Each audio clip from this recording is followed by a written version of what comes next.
Assalamualaikum warahmatullahi wabarakatuh. Halo sahabat Sejuta Kisah. Bahagia sekali kami bisa kembali hadir menjumpai Anda.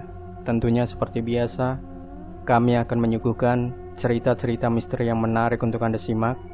Kali ini kami sudah menyiapkan sebuah kisah nyata misteri yang berjudul Kisah Mistis Penarik Becak Malam. Perempuan telanjang menghadang di depan becak yang sedang dikayuhnya. Wajah dan tubuh perempuan itu penuh dengan luka yang masih mengalirkan darah berbau amis.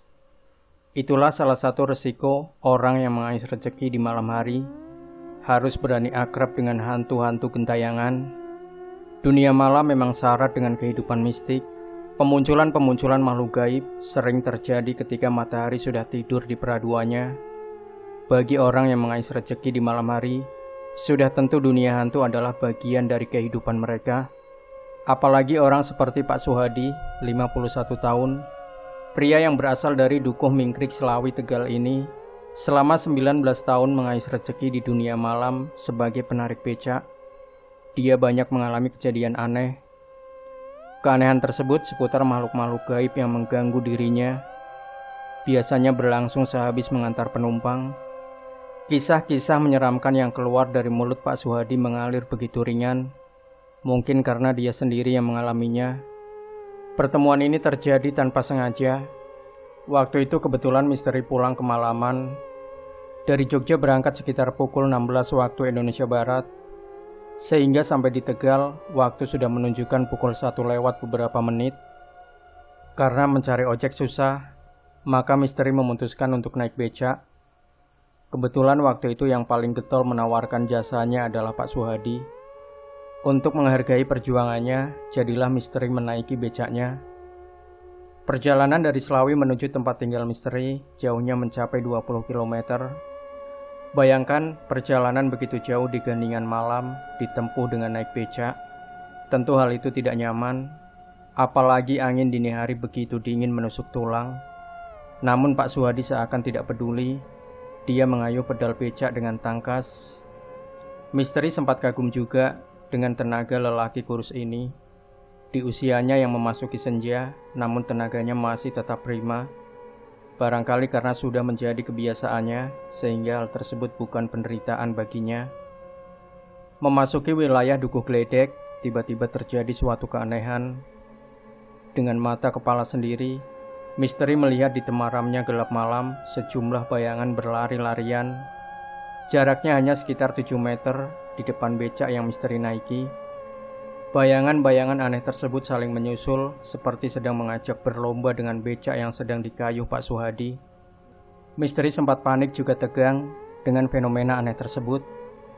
Jangan-jangan mereka adalah perampok-perampok malam yang sengaja ingin membegal di tengah jalan. Tapi melihat cara mereka berlari yang begitu lincah, meloncat dari sisi jalan kiri ke sisi jalan kanan secara bertautan dan estafet begitu ringan. Rasanya tidak ada manusia yang dapat melakukannya. Dan anehnya, mereka selalu statis sekitar 7 meteran di depan becak. "Tenang saja, nggak usah panik mas," kata Pak Suhadi di belakang sambil tetap mengayuh becaknya. Sepertinya dia dapat memahami kegelisahan misteri. "Memangnya mereka itu siapa pak?" tanya misteri penasaran. "Nanti akan saya jelaskan setelah keluar dari wilayah ini. Sekarang mas diam saja, percayakan pada saya," ujarnya tenang. Setelah lewat dari Dukuh Gledek, barulah Pak Suhadi menceritakan apa yang telah terjadi barusan. Menurutnya, beberapa bayangan orang yang tadi berlari-lari di depan becak yang sedang dinaiki misteri adalah bukan manusia biasa. Mereka adalah hantu-hantu jalanan yang sengaja mengganggu para pejalan malam. Menurutnya, hantu-hantu tersebut yang sering membuat terjadinya bencana kecelakaan di jalan raya.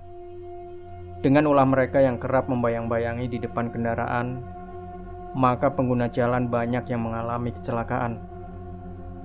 Kemunculan mereka sering mengagetkan orang-orang yang sedang asik menyetir di tengah malam, sehingga kehilangan kontrol dan akhirnya menabrak. Tegas Pak Suhadi dengan nada tenang. "Saya sendiri tidak merasa aneh, sebab saya sering menjumpai hantu-hantu jenis itu mas," tegasnya. Berawal dari kejadian aneh tersebut, akhirnya Pak Suhadi banyak bercerita tentang pengalaman-pengalaman gaib selama hampir 19 tahun bertualang di dunia malam sebagai penarik becak. Suhadi menuturkan kisahnya, pernah dia suatu kali mengantar lelaki tua yang sangat misterius. Kejadiannya berlangsung sekitar pukul 1 dini hari. Di keremangan malam muncul seorang tua dengan memanggul karung goni. Lelaki itu menghampiri Suhadi tanpa menyebutkan suatu tempat yang akan ditujunya. Orang misterius itu segera menaiki becaknya. Becak pun segera melaju. Namun setiap kali ditanya kemana tujuannya, maka si penumpang selalu membisu. Hanya salah satu tangannya yang selalu menunjuk ke depan. Sebagai seorang tukang becak yang baik, maka Suhadi pun mengayuh becaknya, meski dia tak tahu kemana tujuan yang sebenarnya. Di sepanjang perjalanan, mereka saling diam. Yang bikin jengkel Suhadi, orang tua tersebut selalu menunjuk-nunjuk ke depan, padahal dia sudah mengayuh becak hampir 2 jam lebih muter-muter di daerah Slawi. Karena kesabaran tenaganya yang sudah habis, maka Suhadi pun membatin untuk menjungkirkan becaknya. Pada saat yang bersamaan, tiba-tiba sendalnya jatuh. Ketika dia hendak memungut sendalnya yang jatuh, dia sungguh kaget karena orang tua bongkok yang hampir 3 jam menaiki becaknya itu tiba-tiba raib. Meski sedikit jengkel, Suhadi maklum bahwa orang tua tersebut bukan manusia biasa. Bisa jadi dia merupakan jin yang sering disebut dengan julukan kantong kiwil. Konon, makhluk satu ini memang selalu menjelma sebagai sosok lelaki tua bongkok dengan membawa karung goni di pundaknya. Beruntung sekali, di tengah kejengkelannya tidak sempat terucap kata-kata kasar. Kalau itu sampai terjadi, maka sudah dapat dipastikan dia tidak akan selamat nyawanya. Pasalnya, setan kantong kiwil termasuk jenis jin yang kejam dan suka menjatuhkan tangannya untuk menganiaya manusia sampai mati. Saya tahu hal ini dari cerita seorang teman yang mengaku becaknya pernah diceburkan ke sungai setelah membawa penumpang orang yang sama seperti yang saya angkut malam itu. Kisah Suhadi. Di daerah Pagedangan Slawi, Pak Suhadi juga pernah mengalami kejadian aneh. Waktu itu sehabis maghrib, dia mengantar seseorang. Kebetulan rumah orang tersebut melewati daerah pemakaman. Ketika mengantar orang tersebut, memang tidak terjadi apa-apa. Tapi setelah pulang mengantarkan penumpangnya dan kembali lewat areal pemakaman, entah dari mana tiba-tiba muncul anak-anak kecil dari dalam gundukan-gundukan tanah pekuburan. Mereka ramai-ramai mengejar becaknya dan berebut untuk naik. Tentu saja Pak Suhadi hanya diam tak bergeming menghadapi anak-anak setan tersebut. Dia hanya bisa turun dan lari pontang-panting meninggalkan becaknya di jalan pemakaman itu. Siapa yang tidak takut kalau melihat bocah-bocah kuntet keluar dari dalam gundukan kuburan dan mengejar becak yang sedang dikayuhnya? Ungkap Suhadi sambil bergidik. Masih banyak lagi kejadian aneh yang dialami oleh sosok lelaki yang mengaku terpaksa menarik becak karena sudah tidak punya sawah untuk digarapnya itu. Namun dari sekian kali peristiwa berpapasan atau disatroni hantu, yang paling menakutkan adalah yang terjadi di daerah Kedung Banteng Slawi. Waktu kejadiannya dini hari, persisnya sepulang dari mengantar penumpang. Kisahnya lebih jauh, Suhadi menuturkan, lepas tengah malam di tengah jalan yang jauh dari lingkungan penduduk, dirinya dicegat oleh seorang wanita yang berjalan sempoyongan.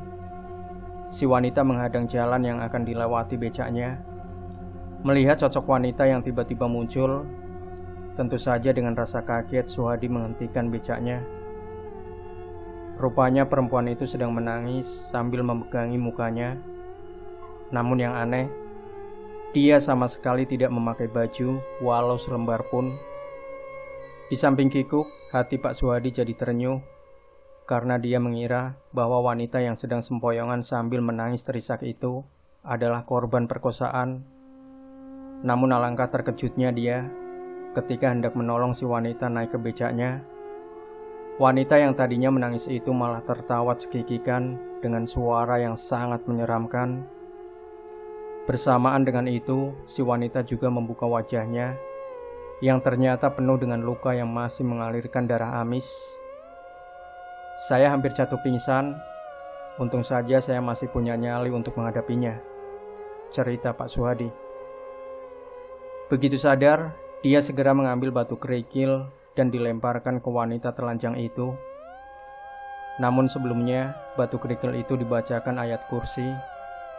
Kontan hantu itu pun raib ketika batu yang sudah dibacakan ayat kursi mengenai tubuhnya. Masih banyak lagi kisah-kisah mistik yang dialami oleh Pak Suhadi berkenaan dengan pekerjaannya sebagai penarik becak malam. Dari kisah-kisahnya, setidaknya membuktikan keberadaan hantu-hantu di sekitar kehidupan kita, bahwa mereka memang ada. Demikian sahabat sejuta kisah. Bagi Anda yang ingin berbagi pengalaman mistis Anda, silahkan kirimkan cerita Anda via email atau nomor WhatsApp admin. Durasinya bebas, boleh 1 jam, di bawah juga nggak apa-apa. Dan saya juga ucapkan terima kasih banyak untuk Anda yang sudah mengirimkan ceritanya. Jangan lupa berikan komentar Anda, like, share video ini, subscribe channel Sejuta Kisah, dan kembali nantikan cerita-cerita misteri terbaru dari kami selanjutnya. Sampai jumpa. Wassalamualaikum warahmatullahi wabarakatuh.